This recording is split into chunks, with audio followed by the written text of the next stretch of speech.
Hello বন্ধুরা, আমি কৌশিক আর আমার গার্ডেন চ্যানেলে আপনাদের সবাইকে স্বাগত জানাই। আজকে বন্ধুরা সামনেই দেখতে পাচ্ছেন পুনে ভ্যারাইটি পিঙ্ক কালারের একটা জবা গাছ।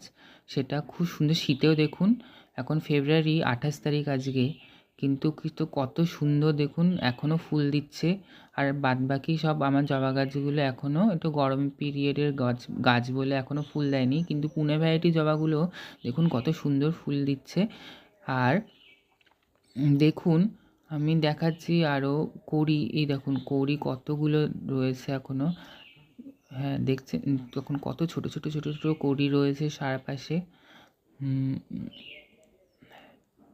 আর দেখুন, আমি আনার পর গাছগুলোতে প্রথমত ছেটে দিই, আর তারপর ছেটে মাটি একটুখানি, যে মাটিটা নার্সারি থেকে নিয়ে আসি গ্রো ব্যাগের মধ্যে থাকে, সেই মাটিগুলো আমি পরিষ্কার করে নিয়ে তারপর টবে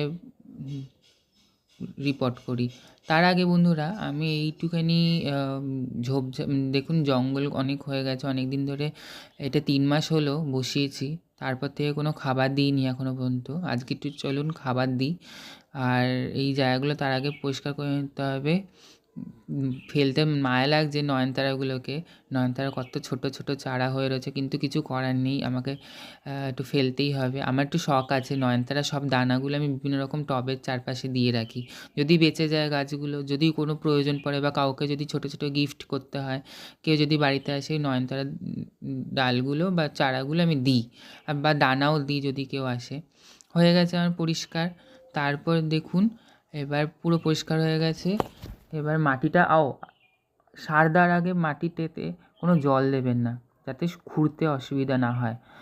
পরিষ্কার রাখবেন মাটি, এরকম মাটি পরিষ্কার হওয়ার পর এবার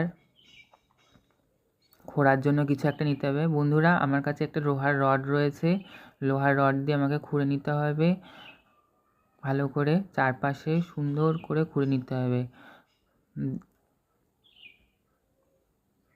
দেখুন জল না দেওয়ার কারণে কি সুন্দর মাটিগুলো পরিষ্কার করে খোঁড়া হচ্ছে। আর দেখুন একটু সাইড করে, হ্যাঁ, তারপর একটুখানি এই জায়গাগুলো ভালোভাবে খুঁড়ে নিতে হবে, কারণ বন্ধুরা সার দেওয়ার আগে একটু খুঁড়ে নিতে হবে, খুঁড়ে নিলেই তারপর ভালো হবে। দেখুন খোঁড়াও আমার মিনিমাম কমপ্লিট হয়ে গেছে। কমপ্লিট হওয়ার পর এবার দেখুন বন্ধুরা, আমার কমপ্লিট হয়ে গেছে।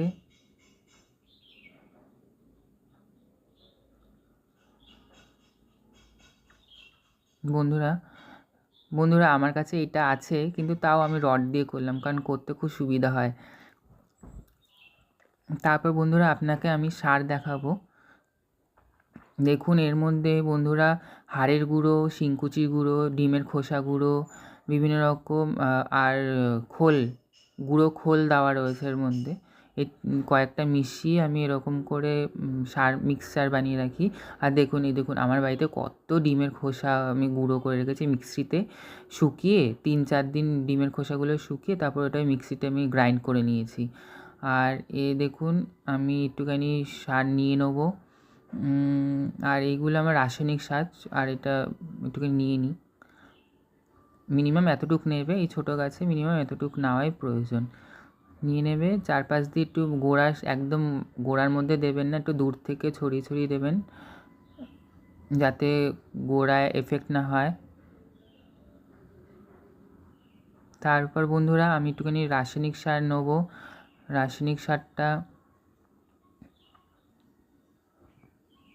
কৌটোটা খুলতে পারছি না, এর জন্য অসুবিধা হচ্ছে। এক হাতে আমার মোবাইল ধরা রয়েছে, আর এক হাতে আমি ভিডিও করছি, আর এক হাতে আমি গাছের পরিচর্যাও করছি, তো সমস্যা হচ্ছে। দেখুন খুলে নিয়েছি। এর সামনে রয়েছে এপসাম সল্ট, সুফলা, পটাশ আর ফাঙ্গিসাইড। আরও ছিল, কিন্তু আমি ওইগুলো দিইনি, কারণ হাড়ের গুঁড়ো এইগুলো রয়েছে এত কিছু। 1 চামচ নেবেন না, এইটুখানি এপসাম সল্ট নেবেন, কারণ গাছের গোড়াটা একটু তো খোঁড়া হয়েছে, তো এইটুখানি দেওয়া প্রয়োজন, বেশি দেওয়া প্রয়োজন নেই। আমি একটু জলেগুলোও দিতে পারতাম, কিন্তু আমি এরকম করে দিই। একটু পটাশ দিলাম 1/2 চামচ, যাতে ফুল আসে ভালো করে, আর কড়িতে যেন ভরে যায় গাছটা। আর একটু সুফলা দিলাম, দেখুন কৌটু কৌটু করে করে দিচ্ছি। বেশি করে দেবেন না, নাহলে দেখলাম গাছ পুরো জ্বলে যাবে গাছ। খুব সাবধানে দেবেন। রাসায়নিক সার ব্যবহার করার একটা নিয়ম আছে, সেটা আপনাদের আমি পরের ভিডিওতে আলোচনা করব। আর একটুখানি স্যাপ দেবেন, কারণ খোঁড়া হয়েছে, শিকড়গুলো একটু আঘাতপ্রাপ্ত হয়েছে। এপসাম সল্ট আর একটুখানি ফাঙ্গিসাইড দেওয়া হয়েছে, কারণ যাতে ফাঙ্গাস না অ্যাটাক হয়। তারপর আবার একটু সরিয়ে রাখি জিনিসগুলো।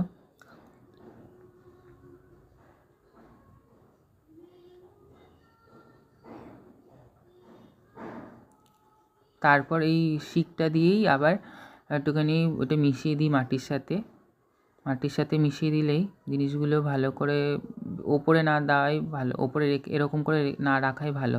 একটুখানি মাটির সাথে মিশিয়ে দিলে ভালো হয় জিনিসগুলো। তারপর মিশিয়ে দেওয়ার পর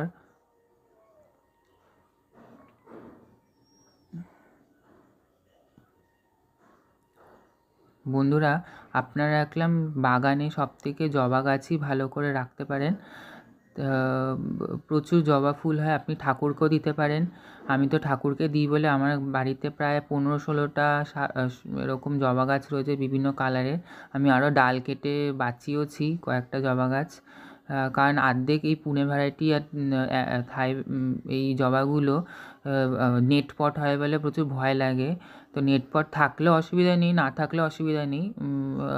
নেট পট দেওয়ার কারণে গাছগুলো একটু মরেও যায় মনে হতো, কিন্তু আমারটা এখনও পর্যন্ত মরেনি, 2-3 বছর হয়ে গেছে জবা গাছ। তো চলো বন্ধুরা, আমার হয়ে গেছে কমপ্লিট। তারপর এবার একটু জল দেবো। জল দেওয়ার পর একটু ছাদে নিয়ে যাই। ছাদে নিয়ে দেখুন চলে এসেছি। এটা হলো আমার জল দেওয়ার জিনিস, এটাই রিসেন্টলি আমি কিনেছি। গাছে জল দিতে খুবই সুবিধা হয়। চলুন এই জল এখন দেবো। ভালো করে স্নান করিয়ে দেবেন, আর ভোরে জল দেবেন, যাতে পুরো একদম ভোরে জল পায়। আর এটাকে কিছুক্ষণ বাদে ছাওয়ায় রেখে দেবেন।